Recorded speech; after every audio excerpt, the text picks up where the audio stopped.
मित्रांनो, B.Ed सी-ई-टीच्या general knowledge आणि current affairs या सेक्शनमध्ये मागील गेल्या वर्षातील करंट अफेअर्सवरती आधारित तुम्हाला एम-सी-क्यू विचारले जातात आणि त्यासाठीच ही एम-सी-क्यू सीरीज आपण सुरू केली आहे. आणि आजच्या या व्हिडिओमध्ये जानेवारी महिन्यामधील महत्त्वाचे करंट अफेअर्स त्यावरती आधारित एम-सी-क्यू आणि एम-सी-क्यूचं डिटेल एक्सप्लेनेशन आपण पाहणार आहोत.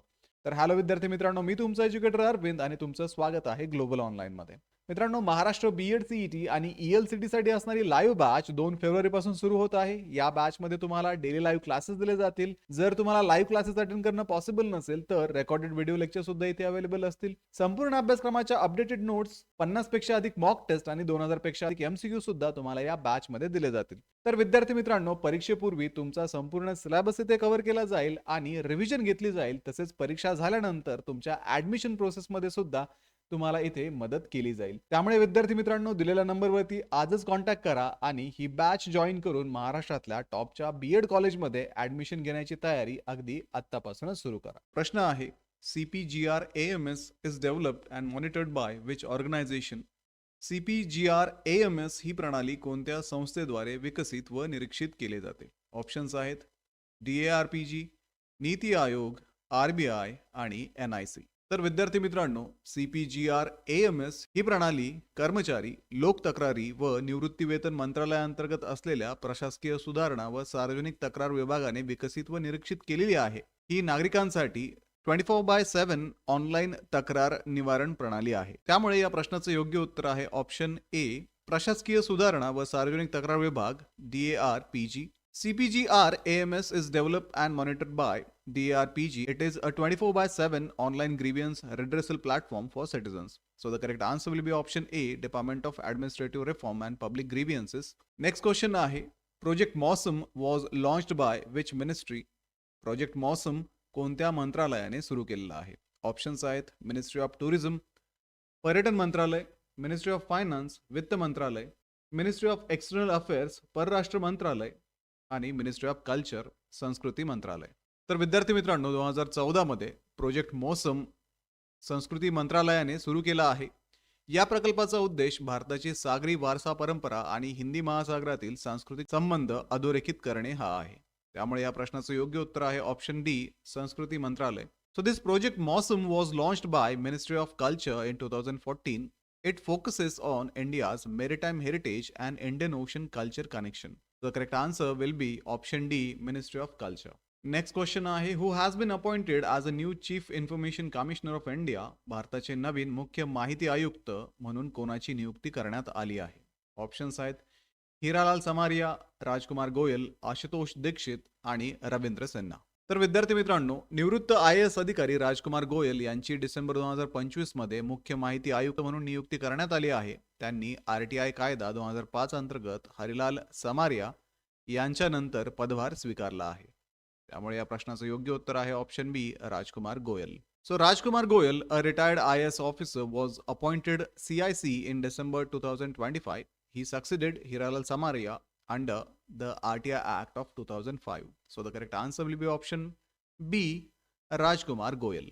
Next question आहे, what is India's rank in the Asia Power Index 2025? Asia power index 2025 मध्ये भारताचा क्रमांक किती आहे? ऑप्शन्स आहेत फर्स्ट, सेकंड, थर्ड आणि फोर्थ. तर विद्यार्थी मित्रांनो, लोवी इन्स्टिट्यूटने प्रसिद्ध केलेल्या एशिया पॉवर इंडेक्स 2025 मध्ये भारताने तिसरा क्रमांक पटकावला आहे. भारताने जपानला मागे टाकले असून त्याला प्रमुख प्रादेशिक शक्ती म्हणून वर्गीकृत करण्यात आले आहे. त्यामुळे या प्रश्नाचं योग्य उत्तर आहे ऑप्शन सी, तिसरा. So India ranked third in the Asia Power Index 2025 released by Lowy Institute. It surpassed Japan and is classified as major regional power. So the correct answer will be option C, third. Which mission aims to create a digital database of livestock across India? भारतभर पशुधनाचा digital database तयार करण्याचा उद्देश कोणत्या मोहिमेचा आहे? Options आहेत Gokul mission, Bharat पशुपालन mission, livestock information network of India, national digital livestock mission. तर विद्यार्थी मित्रांनो, नॅशनल डिजिटल लाईव्हस्टॉक मिशनचा उद्देश देशभरातील पशुधन माहिती डिजिटल स्वरूपात नोंदवणे हा आहे. हे मिशन पशु आधारच्या माध्यमातून भारत पशुपालन प्लॅटफॉर्मवरती कार्य करते. त्यामुळे या प्रश्नाचं योग्य उत्तर आहे option D, national digital livestock mission. So the National Digital Livestock Mission aims to digitize livestock data nationwide. It operates through The Bharat Pashudan platform using Pashu Aadhar. So the correct answer will be option D, National Digital Livestock Mission. Next question आहे, Hansi has been declared the 23rd district of which state? Hansi हे कोणत्या राज्याचे 23वे जिल्हा म्हणून घोषित करण्यात आले आहे? ऑप्शन्स आहेत कर्नाटका, हरियाणा, मध्य प्रदेश आणि गुजरात. तर हांसीला हरियाणाचा 23वा जिल्हा म्हणून घोषित करण्यात आले आहे. प्रशासकीय कार्यक्षमता वाढवण्यासाठी हा जिल्हा हिसार जिल्ह्यातून वेगळा करण्यात आला आहे. त्यामुळे ऑप्शन बी हरियाणा या प्रश्नाचं योग्य उत्तर असणार आहे. So Hansi was declared the 23rd district of Haryana. It was carved out of Hisar district to improve administrative efficiency. So the correct answer will be option B, Haryana. Next question आहे, which country recorded the highest number of doping violation in 2024 as per the WADA? WADA च्या माहितीनुसार 2024 मध्ये सर्वाधिक doping उल्लंघन कोणत्या देशात नोंदवले गेले आहे? ऑप्शन्स आहेत रशिया, चायना, इंडिया आणि फ्रान्स. तर WADA नुसार 2024 मध्ये भारतात 260 डोपिंग प्रकरणे नोंदवली गेली असून ही संख्या सर्वाधिक आहे. ही आकडेवारी NADA कडून करण्यात आलेल्या तीव्र चाचण्यांचे प्रतिबिंब दर्शवते. त्यामुळे ऑप्शन सी भारत या प्रश्नाचं योग्य उत्तर आहे. So India recorded the highest doping violation in 2024 with the 26 cases according to WADA. The data reflects intensified testing by NADA. So the correct answer will be option C, India. Next question आहे, which countries co-sponsored the establishment of UNAOC? UNAOC म्हणजेच United Nation alliance of civilisation ही स्थापना कोणत्या दोन देशांनी संयुक्तपणे केली आहे?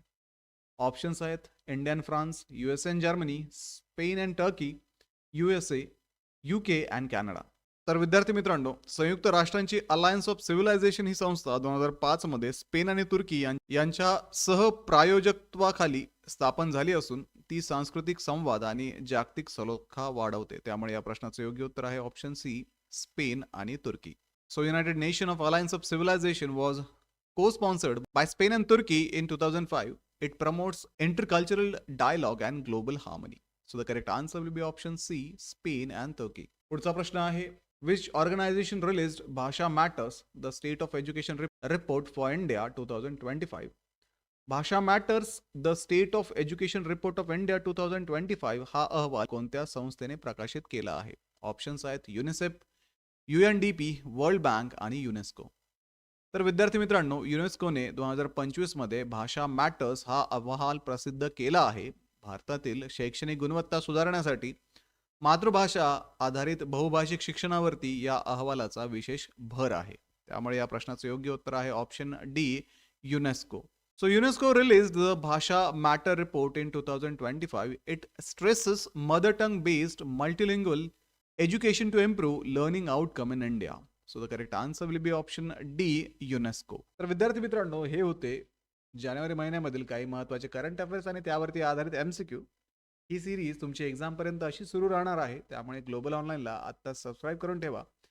सोबतच विद्यार्थी मित्रांनो, महाराष्ट्र BEd CET 2026 साठी असणारी लाईव्ह बॅच जॉईन करायला विसरू नका. कारण या बॅचमध्ये तुम्हाला डेली लाईव्ह क्लासेस दिले जातील, रेकॉर्डेड व्हिडिओ लेक्चर्स इथे अवेलेबल असतील, संपूर्ण अभ्यासक्रमाच्या नोट्स, 50 पेक्षा अधिक मॉक टेस्ट आणि एक्झामची MCQ ची प्रॅक्टिस होण्यासाठी 2000 पेक्षा अधिक MCQ सुद्धा तुम्हाला या बॅचमध्ये दिले जातील. तर बॅचला जॉईन करण्यासाठी स्क्रीनवर दिलेल्या नंबरवरती आत्ताच व्हॉट्सअप करा किंवा प्ले स्टोरवरती जाऊन तिथेही ग्लोबल ऑनलाईन ॲपमध्ये तुम्ही हा कोर्स जॉईन करू शकता. तर व्हिडिओला लाईक करा, तुमच्या मित्रांना हा व्हिडिओ शेअर करा, ग्लोबल ऑनलाईनला आत्ताच सबस्क्राईब करा. भेटूया पुढच्या व्हिडिओमध्ये. तोपर्यंत एक्झामचं प्रिपरेशन सुरूच ठेवा. थँक्यू.